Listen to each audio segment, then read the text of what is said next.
Hello বন্ধুরা, welcome to my channel স্বর্ণালী স্বর্ণা। আশা করি সবাই অনেক ভালো আছো। তো আমিও ভালো আছি। নতুন একটা রেসিপি ভিডিও নিয়ে চলে আসলাম। আশা করি ভিডিওটা তোমাদের ভালো লাগবে। ভালো লাগলে অবশ্যই শেষ পর্যন্ত দেখবে। অনেকে চিকেনের গিলা কলিজা পছন্দ করে, তো আমিও তার মধ্যে একজন, যে আমিও গিলা পছন্দ খুব করি। গিলা আর কলিজা খুব পছন্দ করি, যার কারণে কিছুটা গিলা কলিজা বাজার থেকে আনা হয়েছে, সেটার রেসিপি করব।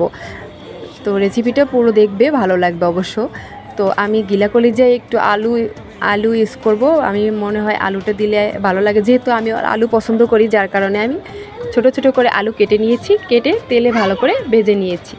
ভাজা হয় এরকম, এই তো 50% ভেজে নিয়েছি, পুরো ভাজি না, যেহেতু আমি কলিজা আর গিলার মাঝে আলু দিয়ে কষাবো, যার কারণে 50% ভেজে নিয়েছি।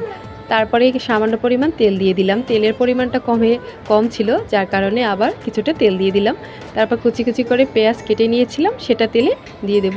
তো এটা নেড়ে নেড়ে ভালো করে ভেজে নেব। যেহেতু আমি যে পরিমাণে চিকেন বা গিলা কলিজা নেব, সেই পরিমাণে পেঁয়াজ রসুন ব্যবহার করতে হবে। আর গিলা কলিজায় কেমন একটা আস্তে ঘ্রাণ আসে, যার কারণে একটু রসুন আদা বেশি ইউজ করলে ঘ্রাণটা আমার মনে হয় চলে যায়, যার কারণে আমি আদা রসুন আর একটু বেশি ইউজ করেছি। তো পেঁয়াজটা ভাজা হয়েছে, তখন আদা রসুনের পেস্টে দিয়ে ভালো করে নেড়ে নেব। যখন তেলের উপরে আদা রসুন দেওয়া হয়েছে, তখন এর স্মেলটা অনেক সুন্দর এসেছে। তো অবশ্যই তোমরা চেষ্টা করবে তেলের উপরে আদা রসুনের দিয়ে ভেজে নিতে হবে। ভেজে নিলে এর স্মেলটা খুব সুন্দর আসে। এই পর্যায়ে এসে আমি গুঁড়া মশলাগুলো অ্যাড করে দেব। এই তো পরিমাণ মতো হলুদের গুঁড়ো, পরিমাণ মতো মরিচের গুঁড়ো দিয়ে ভালো করে নেড়ে নেব। আর জিরার পেস্ট দিয়ে দেব পরিমাণ মতো। এই দেখো, ভালো করে কষিয়ে নেব। যখন তেল ছেড়ে আসবে, তখন মনে হবে এটা কষানো হয়ে গেছে। তো দেখবে আস্তে আস্তে কষাবো। আর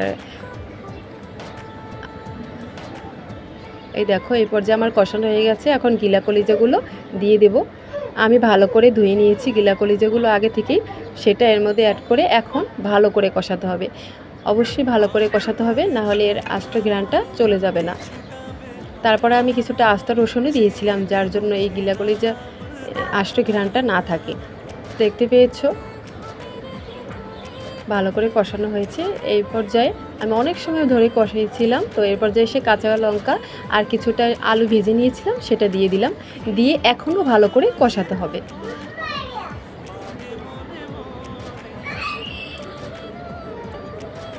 আমার চিকেন রান্নার পদ্ধতি এরকম, আবার অনেকে আছে অন্যরকম পদ্ধতিতে চিকেন রান্না করে। তো যে যার মতো পছন্দ মতো করে রান্না করে। তো আমার মনে হয় এরকম করে খেতে আমার কাছে ভালো লাগে, যার কারণে আমি এরকমই রান্না করতেছি। এই তো আমার কষানো হয়ে গিয়েছে, দেখতে পেয়েছো তেল ছেড়ে দিয়েছে। তো আমি অল্প পরিমাণে তেল ইউজ করেছিলাম। তো দেখো কতগুলো তেল বেরিয়েছে। এই পর্যায়ে এসে পরিমাণ মতো জল দিয়ে দিলাম। আমি বেশি জল দিব না, যেহেতু আমি এটা একদম ভুনা ভুনা করব, মাখা মাখা রাখবো, যার জন্য বেশি পরিমাণ জল দিব না। তো পরিমাণ মতো জল দিয়ে ফুটিয়ে নেব।